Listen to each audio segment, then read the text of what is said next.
88, la frecuencia de la familia hispana. Bien, mis amados hermanos, muy buenos días y bienvenidos a este tiempo de estudio bíblico devocional. Su hermano Pastor Roberto Alfaro les saluda y les doy la cordial bienvenida. Estamos en el cierre de semana, una semana interesante, una semana con mucho texto. El libro de Levíticos, Vayikrat, en el capítulo 21 y todas las ordenanzas que tenemos respecto de los sacerdotes, de los hijos de los sacerdotes. Pasamos después de hablar la semana anterior acerca de sacrificio, purificación, la lepra, todo esto. Pero todos y cada uno de estos textos van absolutamente conectados uno con otro. Muy bien.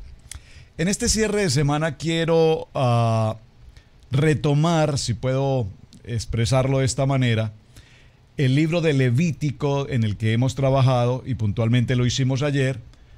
De acuerdo a los mensajes que ustedes me envían, necesitamos evaluar nuevamente el libro de Levítico en el capítulo 23.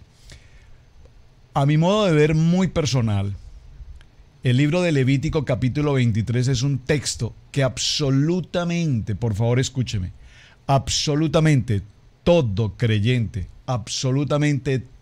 creyente debe leer una, dos y más veces, por lo menos las necesarias, hasta tanto haya revelación de Levítico 23 en su corazón. Para muchos es necesario leerlo una sola vez y más que suficiente. Otros lo leen y pareciera ser que el bombillo no prende. Pero para otros le dedican tiempo, lo escudriñan y el Espíritu, el Rúa, viene sobre sus corazones y viene esa iluminación. Así es que, por los mensajes que ustedes me enviaron, necesitamos entrar a Levítico 23 nuevamente. Así es que acompáñenme, por favor. Libro de Levítico, capítulo 23, dice la palabra: habló Yahweh a Moisés diciendo: habla a los hijos de Israel, por favor, con todo cariño, lo repito por enésima vez, porque se hace necesario claridad en este punto. Voy a ayudarles para que en la lectura el Señor dé la revelación a sus corazones. Observen, habla a los hijos de Israel. ¿Quiénes son los hijos de Israel?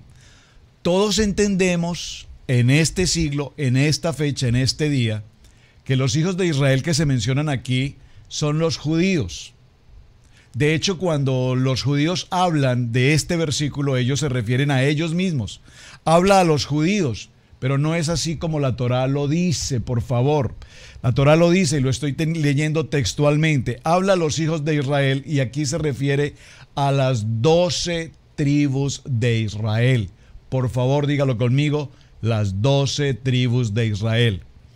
Entre esas 12 tribus está, por supuesto, incluida la tribu de Judá.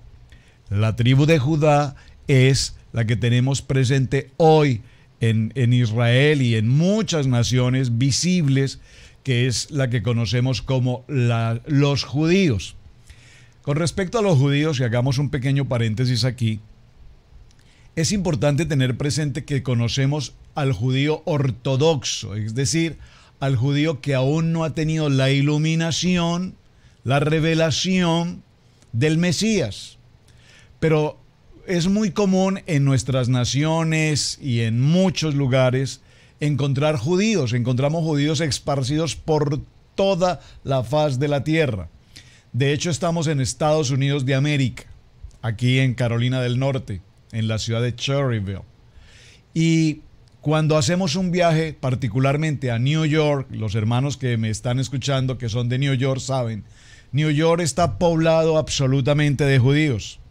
Pero no solamente el hecho de que esté poblado de judíos es interesante, sino que además entendemos que si el pueblo judío no estuviese presente en la economía de esta nación, los Estados Unidos de América tampoco serían la potencia que son hoy desde el punto de vista económico. Los judíos en cualquier lugar de donde ellos pisan hay productividad, hay riqueza, eso no es un tema desconocido. Pero ¿qué sucede? Cuando nos referimos a este tipo de judíos, hablo particularmente de muchos de los que se encuentran en Nueva York, Recordemos que estos judíos son generación de generación de generación del pueblo judío original. Es decir, que en el caminar de nacer en América, de estar bajo las costumbres y las leyes de América, el idioma, las leyes, las tradiciones, en alguna manera muchos de ellos han perdido su origen, es decir, han eventualmente dejado de practicar el Shabbat, han dejado de hablar hebreo, muchos de ellos han dejado de leer la Torá y de ser practicantes, celebrantes de las leyes o de las fiestas solemnes que estamos viendo en Levítico 23. Por eso muchas veces, hace muy pocos días me encontré con una persona, unos hermanos, que vivieron en Nueva York por mucho tiempo y vinieron a radicar aquí en nuestra ciudad. Y les pregunté, ¿ustedes conocen judíos? Y dijeron, bueno, de hecho trabajamos con ellos muchos años. ¿Y cómo les fue con estos judíos? Y no me dieron una buena respuesta. Bueno, la verdad no nos fue muy bien. No pagan bien, son muy problemáticos. Nunca los vimos estudiar la Torá, nunca los vimos celebrar algunas de las fiestas que ustedes mencionan como las fiestas solemnes. Es importante que tengamos presente esto. ¿Por qué? Porque evidentemente muchos de los judíos que se han esparcido por tantas naciones se han asimilado. Por favor, dígalo conmigo, se han asimilado. Es decir, dejaron su tradición, su cultura, repito, el hablar hebreo, el estudiar la Torá, el practicar la celebración de las fiestas, lo perdieron en el camino. Tal vez lo único que conservan es la barba, la kipá, algunos detalles, pero realmente su espíritu, si puedo usar esta palabra, ya no está. Esto es típico. ¿Por qué? Nosotros, quienes venimos de otros países, América, aprendemos también a vivir en la cultura americana, a celebrar fiestas americanas que antiguamente no celebrábamos. Particularmente nosotros celebramos, por ejemplo, el 4 de julio, que en los Estados Unidos de América es el Día de la Independencia. En mi país la independencia es el 20 de julio y particularmente aquí no lo celebramos. Es un día normal, tal cual. Pero sí estamos celebrando el 4 de julio, que no es nuestra fiesta patria de independencia. Quiero que me comprendan entonces el concepto de asimilación. Asimilación significa que perdieron, repito, su tradición, su cultura, su principio y se establecen en otra cultura y tal vez apliquen otras culturas. De hecho, me decían estas familias que vinieron de Nueva York que en su experiencia trabajando con judíos, normalmente ellos un fin de semana hacen reuniones sociales, disfrutan de la familia, sí, son muy de familia, pero muy de ellos también como judíos, pero particularmente ingieren bebidas alcohólicas y se embriagan. Entonces, estamos hablando de un tipo de judío, repito, asimilado, es decir, que perdieron su fundamento. Ahora, no es el punto, no es el tema, solo hice esta mención para que haya claridad al respecto. Cuando la palabra en el verso 2 de Levítico 23 dice, habla a los hijos de Israel, entonces hablamos de las 12 tribus entre las cuales está Judá. Las fiestas solemnes de Yahweh, las cuales proclamaréis como santas convocaciones, serán estas. Noten que dice que son las fiestas de Yahweh, de Hashem, las fiestas del Padre. No dice las fiestas de los judíos. Pastor, ¿usted por qué insiste tanto en este punto? Tanto. Por una razón muy sencilla. Porque no estamos informados y yo sé que hay personas que tal vez sea la primera vez que tienen la oportunidad de ver este video, este estudio bíblico.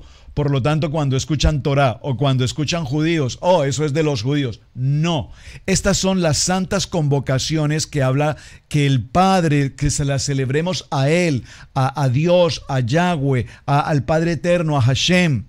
Aquí la palabra que ha sido traducida como fiestas solemnes, ya lo habíamos enseñado en esta semana, es la palabra Moadim, del plural Moed, que significa tiempo y lugar señalado.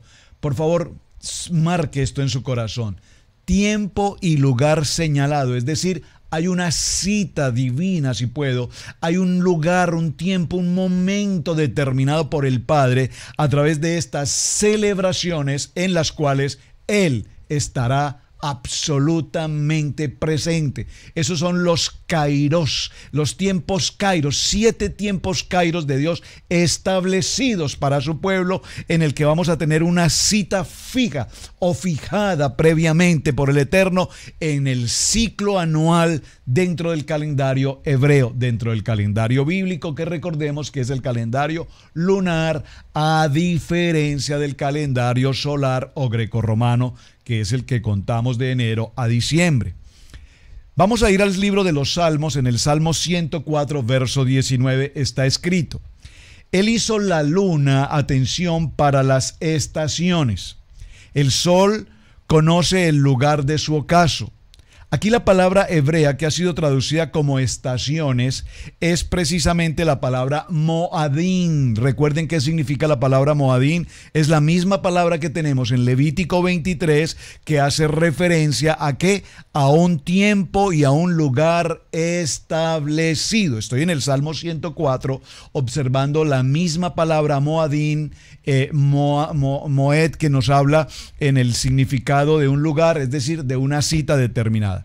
Es muy importante entonces, mis amados, comprender la base de la ordenanza que Dios nos entrega de los moadín, y que Yahweh nos indica que todo tiene comienzo a partir de una luna nueva. Recordemos que empezamos la celebración de Pesá en el tiempo de Pascua, la celebración de marcar con la sangre del cordero los dinteles de la puerta. Recordemos la historia de Egipto, recordemos qué pasó, toda la historia que ya estudiamos en Pesá.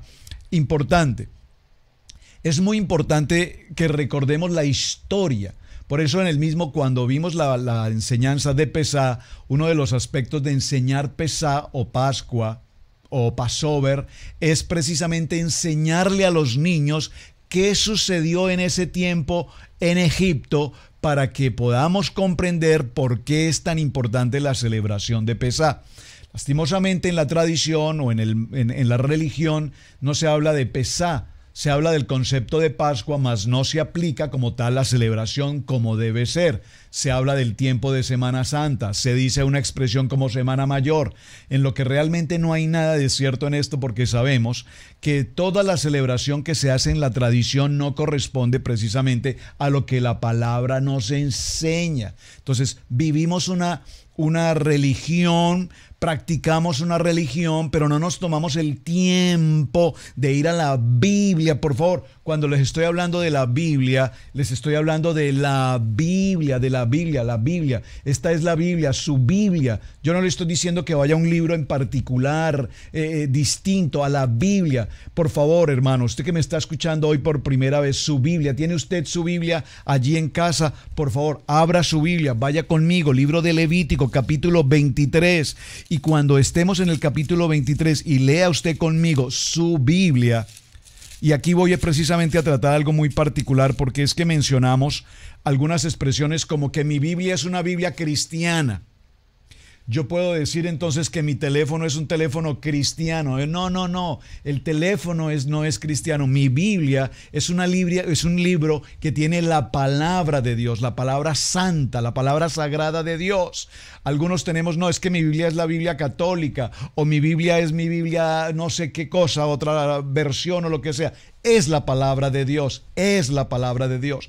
Por lo tanto, cuando visitamos a muchas familias que están en una religión o en la tradición, ellos lo primero que me dicen es: pastor, pero ¿usted va a leer de su Biblia? Yo puedo leer de mi Biblia, pero por supuesto, por favor, toma tu Biblia y lee conmigo Levítico 23 para el ejemplo que estamos tratando hoy. Y ellos se dan cuenta y dicen: wow, pero un momento, me doy cuenta que lo que usted está diciendo en su Biblia es lo mismo que está en la mía. Es que no hay dos Biblias, hermano. No hay dos versiones. Bueno, versiones hay muchas, pero el contenido bíblico es uno, la palabra es una. Entonces, a mí me gusta particularmente cuando visitamos familias que se encuentran en la iglesia tradicional, que ellos lean en su Biblia. Y por favor, no hay objetos o instituciones que tengan la condición de cristianos. Usted escucha: librería cristiana, colegio cristiano, restaurante cristiano. Por favor, no hay tal cosa. Es decir, yo no he visto el primer colegio cristiano. Yo no he visto el primer restaurante cristiano. Yo no he visto la primera compañía de construcción cristiana. Yo no he visto el primer avión cristiano. Entiéndame, por favor, a dónde quiero llegar. ¿Por qué estoy mencionando esto? Porque el tema que estamos tratando en el transcurso de esta semana, Levítico, en las ordenanzas que el Padre nos entrega, hemos visto la importancia de diferenciar lo limpio, lo santo, lo kadosh, de lo profano, de lo inmundo, de lo impuro. Y lastimosamente con tanta frecuencia nosotros profanamos, ofendemos, deshonramos el nombre de nuestro Dios Todopoderoso. Entonces es típico encontrar, quisiera dar un nombre y no quiero por favor herir susceptibilidades, no me malinterprete por favor, estoy hablando en el espíritu y en el poder de una palabra, pero nosotros colocamos Colegio Cristiano Adonai, y que estamos dando el nombre a un instituto, a una entidad, un nombre que es nombre sobre todo nombre. Usted me está entendiendo. Y esto, aunque parezca irrelevante, es una manera de cómo profanamos el nombre que es sobre todo nombre. Es más, usted recordará cómo incluso el pueblo judío no se atreve ni siquiera a pronunciar el nombre. Una vez más, si está escrito, bueno, permítame, vino a mi mente en este momento una historia. Visitando alguna vez una congregación a la que nos habían invitado a mi esposa y a mí a compartir una palabra, me causó curiosidad un edificio muy moderno, muy elegante, muy bien presentado, unas instalaciones excelentes.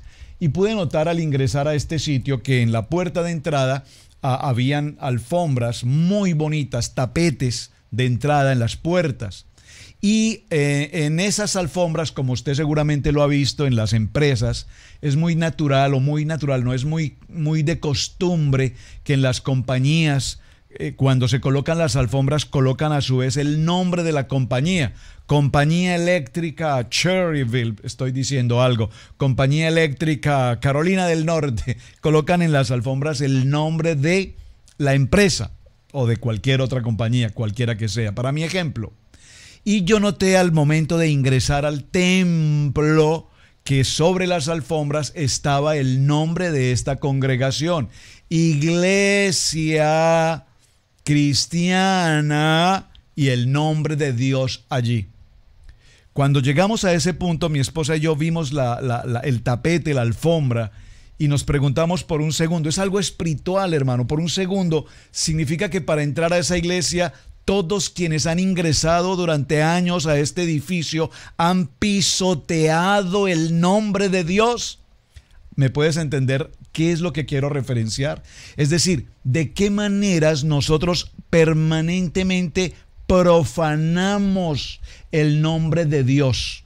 Y este es un ejemplo creo que muy claro para significar lo que quiero mostrar. Cuando nosotros vimos en aquella alfombra muy bonita, muy elegante a la entrada de 2 o 3 puertas de la iglesia, todas con un nombre, el nombre de Dios, y que 100 o 200 personas que habían pasado por esa puerta, todos absolutamente habían pisoteado el nombre de Dios. Usted me está entendiendo lo que le quiero significar. Quiero significar con esto, hermano, que hay muchas personas que tratan su Biblia como cualquier cosa, como que la lanzo por aquí, la lanzo por allá, y no tenemos el cuidado y la preocupación de que este libro sagrado, la palabra de Dios, merece ser puro, limpio, cuidado, es santo. Mientras no tengamos ese cuidado y ese trato, la gente podrá tratar con mayor cuidado su celular, que no se le vaya a dañar, a golpear, que su propia Biblia. Es decir, que profanamos el libro sagrado. Miren, hermanos, hay otras religiones u otras, digámoslo así, otras religiones en las que es imposible siquiera que alguien medio maltrate de alguna manera lo que ellos llaman su libro sagrado.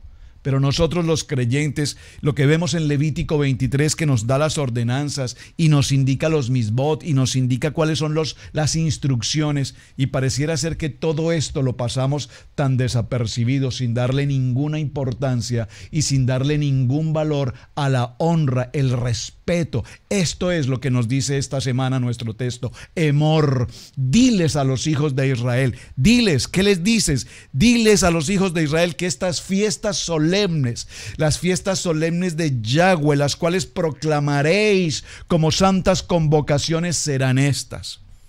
Ahora, en el Salmo 81, verso 3, dice, verso 33 dice: tocad la trompeta en la nueva luna, en el día señalado, en el día de nuestra fiesta solemne. Día señalado, día de su fiesta solemne, lo que nos está indicando es, repito, un moadín, un tiempo que se ha de cumplir. Y ese tiempo se está cumpliendo y lo estamos cumpliendo cada vez que nosotros como familia, como congregación nos reunimos y respetamos los lugares sagrados que Dios ha establecido, el tiempo sagrado que Dios ha establecido para la celebración y el cumplimiento de estas fiestas, que no son fiestas de judíos, que por supuesto ellos las celebran porque ellos conocen la Torá, porque ellos conocen la palabra. Y repito,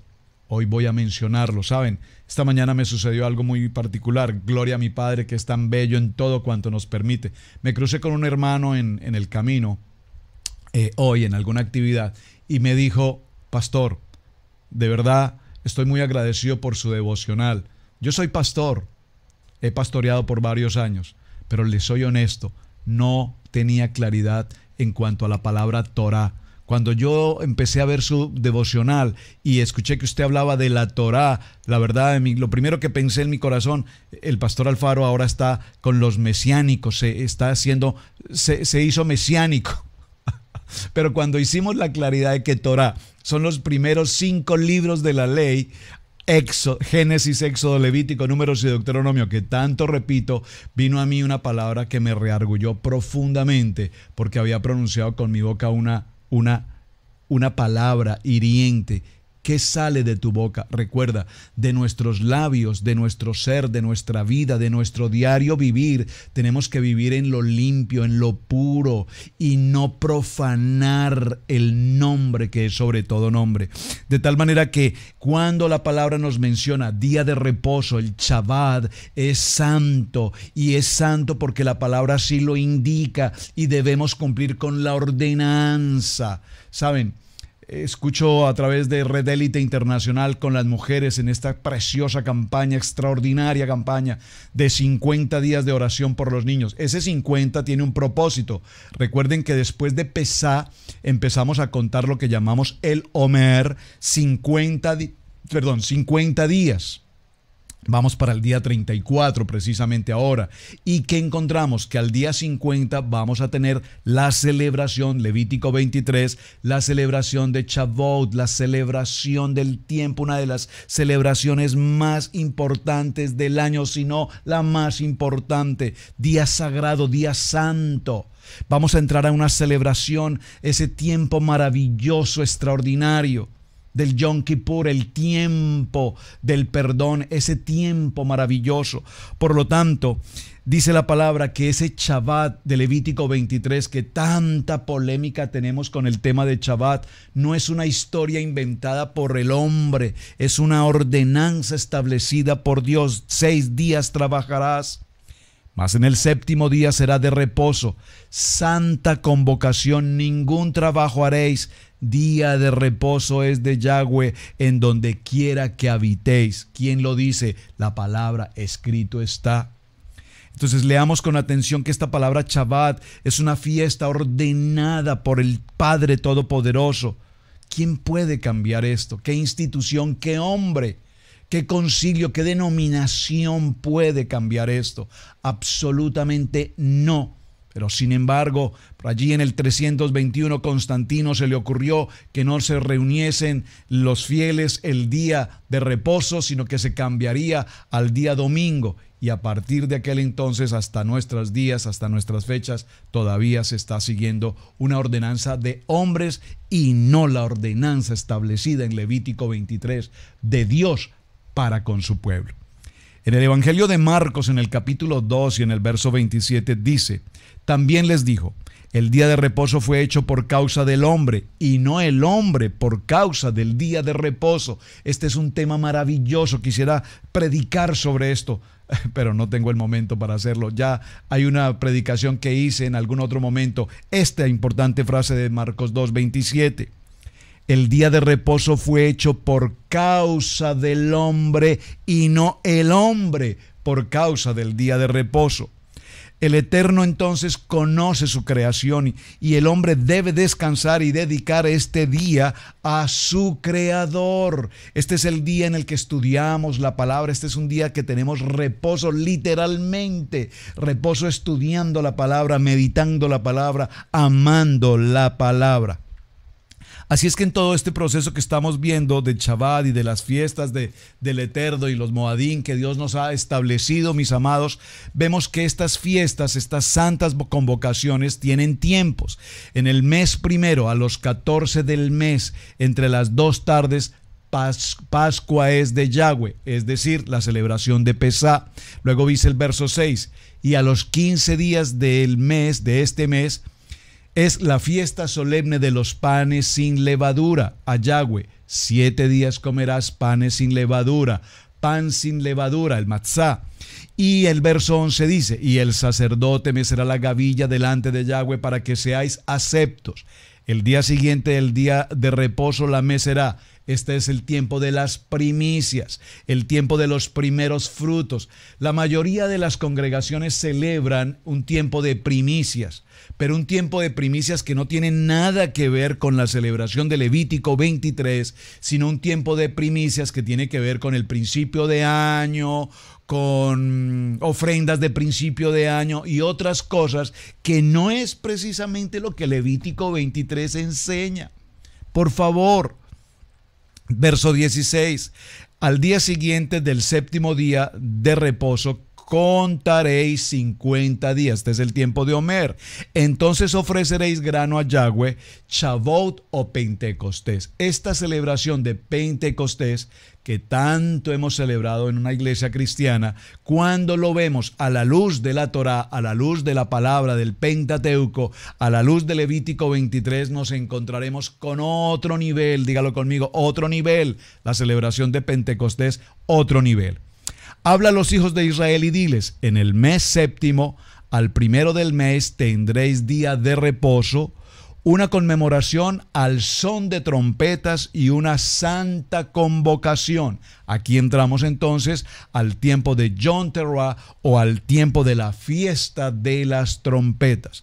A los 10 días, verso 27, a los 10 días de este mes 7º, observen que aquí no nos dice enero, febrero, marzo, abril, ya lo indiqué ayer. Nos habla de meses por número o días por número. A los 10 días de este mes 7º será el día de expiación. Por eso es tan importante cuando celebramos Pesá en esa fecha puntualmente, porque a partir de allí empezamos el conteo de los días para continuar con las respectivas celebraciones de todo el año. Entonces, en el mes 7º será el día de expiación. Tendréis santa convocación y afligiréis vuestras almas y ofreceréis ofrenda encendida a Yahweh. Y este es el tiempo de Yom Kippur, un tiempo maravilloso, un tiempo de perdón. Habla a los hijos de Israel y diles, verso 34, a los 15 días de este mes 7º, será la fiesta solemne de los tabernáculos a Yahweh por 7 días. Esta es la celebración de las enramadas, del Sukkot, de lo que en la Biblia nos mencionan como que María o Miriam y José llegaron y al no encontrar hotel, habitación disponible, en los Ramadaín no estaban abiertos, en los Holiday no había espacio, entonces los llevaron a un pesebre, y a nosotros nos tradujeron la palabra pesebre, que realmente la traducción tiene sentido, pero el texto, el vocablo original es una Sukkot, dígalo conmigo, una Sukkot. Por eso dice la palabra, entonces a los 15 días de este mes 7º será la fiesta solemne de los tabernáculos a Yahweh por 7 días, el tiempo de Sukkot, o tiempo de los tabernáculos. Esto, por supuesto, además es tan importante porque nos permite establecer sí o sí que la fecha del nacimiento del Mesías precisamente no fue ni el 24 ni el 25 de diciembre. Corresponde con esta fecha, que es la fiesta de Sukkot o la fiesta de las enramadas.